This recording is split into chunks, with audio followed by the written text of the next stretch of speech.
आदाब अर्ज़। ये जो खूबसूरत चेहरा आप देख रहे हैं, ये हैं आशा पारिक जी,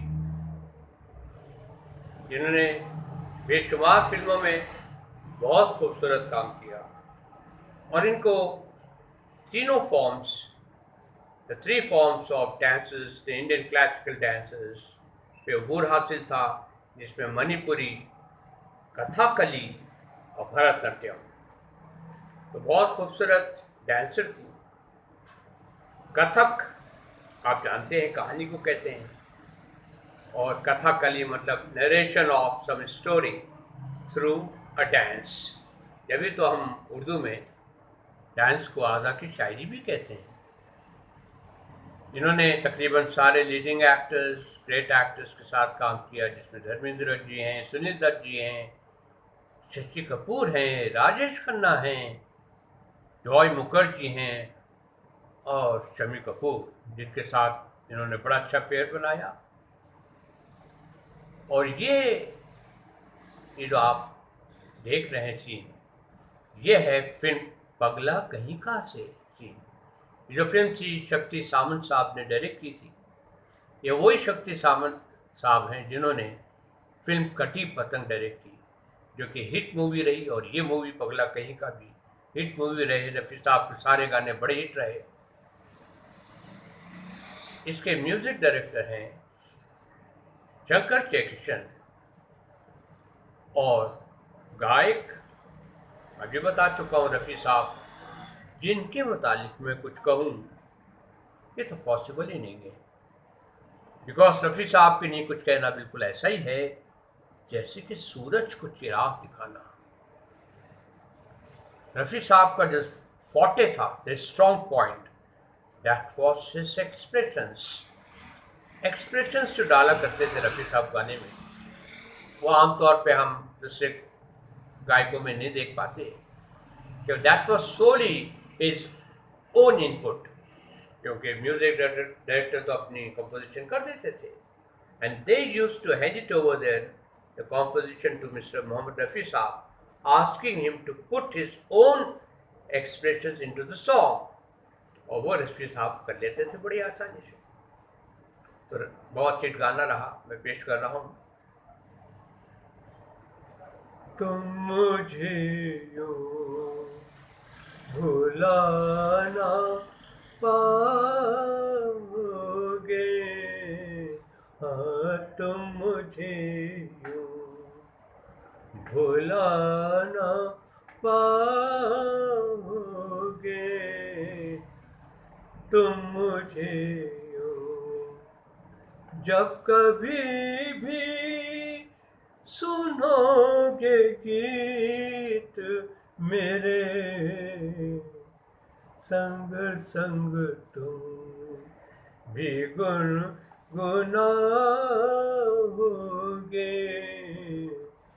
तुम मुझे यूं भुलाना पाओगे, हाँ तुम मुझे यूं। वो बहारें, वो चांदनी रातें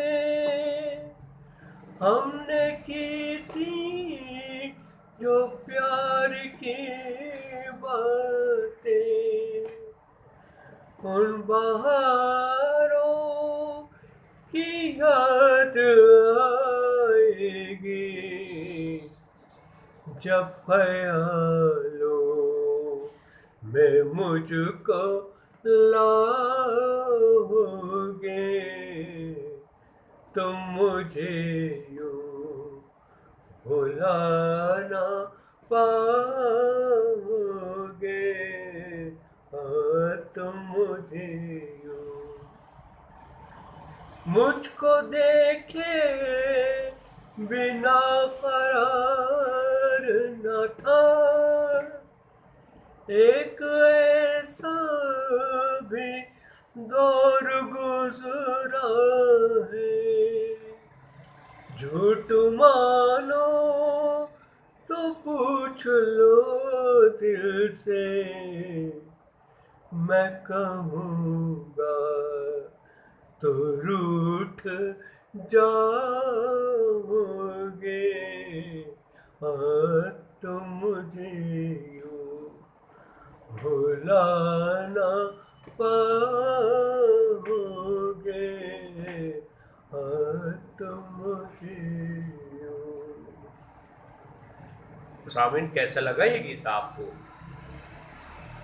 सामिन ये है रफ़ी साहब के खूबसूरत एक्सप्रेशन गाने में, जो वो कमाल के एक्सप्रेशन दिया करते थे। आमतौर पे हम देख रहे हैं आजकल एक किशन साहब गा रहे हैं साउथ इंडिया के, वो बहू रफ़ी साहब है, इसमें कोई शक नहीं, अच्छा गा रहे हैं, लेकिन उनकी अपनी आवाज़ कहीं पर नज़र नहीं आ रही, जिसकी वजह से वो आगे नहीं बढ़ पा रहे। कॉन्सर्ट्स वगैरह महफिलें तो वो कर लेते हैं, क्योंकि रफ़ी साहब है। Originality is quality and you cannot copy it. यही बात रफ़ी साहब अपने जिगरी दोस्त महेंद्र कपूर साहब से अक्सर कहा करते थे, क्योंकि महेंद्र कपूर साहब पहले रफ़ी साहब को कॉपी किया करते थे। तो रफ़ी साहब ने कहा, देख महेंद्र, मैं तो मौजूद हूँ, अब तू मुझे कॉपी करता है तो ये ना कर, तो अपनी आइडेंटिटी ला, यानी अपनी आवाज़ आप उजागर करो तो आप कामयाब होगे।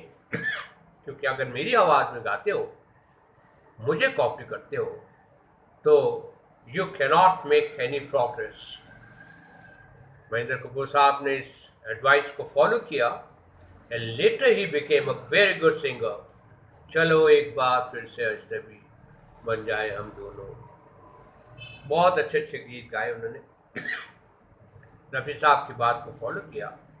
अच्छा, ये चीज़ हमें सोनू निगम में नज़र आती है। He is very close to mister Mohammed Rafi sahab. शुरू में हूबहू रफ़ी साहब को कॉपी किया करते थे, क्योंकि उनके फादर भी रफ़ी साहब की आवाज़ को बहुत अच्छी तरह से गा लेते थे। लेकिन लेटर ऑन उन्होंने रफ़ी साहब की इस बात को समझा कि मुझे अपनी आवाज़ भी लानी होगी, और फिर उन्होंने अपनी आवाज़ को भी उजागर किया और सोनू निगम साहब कामयाब हुए। और किशन साहब कामयाब नहीं हो पा रहे, क्योंकि रफ़ी साहब की आवाज़ उनकी हूबहू वो चल रही है। तो हर इंसान को ऊपर वाले ने एक खूबसूरत उसकी अपनी आवाज़ दी है, उसकी जो शनाख्त है, उसकी वो आइडेंटिटी है, तो वो अपनी आवाज़ को क्यों ना उजागर करें। हो सकता है आपकी आवाज़ में कोई नई बात हो, आप रफ़ी तो नहीं हो सकते ना, लेकिन आप जो भी कुछ है वो तो हो सकते हैं। तो इसी तरह से लोग जो है वो आजकल, आप मेहदी हसन साहब को अगर कॉपी करेंगे तो you can not be Mehdi Hassan. थोड़ा बहुत गा लेंगे, तरक्की कर लेंगे, कुछ पैसे कमा लेंगे, लेकिन आपका फ्यूचर जो है वो ब्लीक रहेगा। आप अपनी आवाज़ को अगर उजागर करते हैं और अपनी एक आइडेंटिटी को सरफेस पे लाते हैं, तो I am sure that you will be successful. याद है, तो बहुत सारी बातें हो गई रफ़ी साहब के हवाले से, इस फिल्म पगला कहीं का के हवाले से, शंकर जयकिशन साहब की बात की मैंने। आप कैसा लगा ये बताइएगा, शेयर कीजिएगा, सब्सक्राइब कीजिएगा इस चैनल को, इंडियन सॉफ्ट रिएक्शन। और अगर आपके पास कोई नॉलेज है रफ़ी साहब से रिलेटेड तो आप ज़रूर दीजिएगा, शेयर कीजिएगा, ताकि लोग फैज़याब हो सकें और जानकारी उनको। रफ़ी साहब के गाने लोग बहुत पसंद करते हैं। He was the singer of masses. He was the singer of masses, and what a great singer he was. पता नहीं इतने मॉडेस्ट, हम्बल और डाउन टू अर्थ पर्सन थे, और जब गाते थे तो समझ में नहीं आता इतना सॉफ्ट स्पोकन आदमी आवाज़ कहाँ से निकालता था। I mean we do not know that, but he was god gifted. और वो अक्सर ये कहा भी करते थे कि मैं जो कुछ खा रहा हूँ, कमा रहा हूँ, ये आवाज़ की वजह से, जो ऊपर वाले की देन है, मेरा इसमें कुछ भी नहीं है। ये है, आप ये मॉडेस्टी देखिए ज़रा, आप इनके सारी देखिए, आप कूट कूट कर उनमें भरी हुई थी।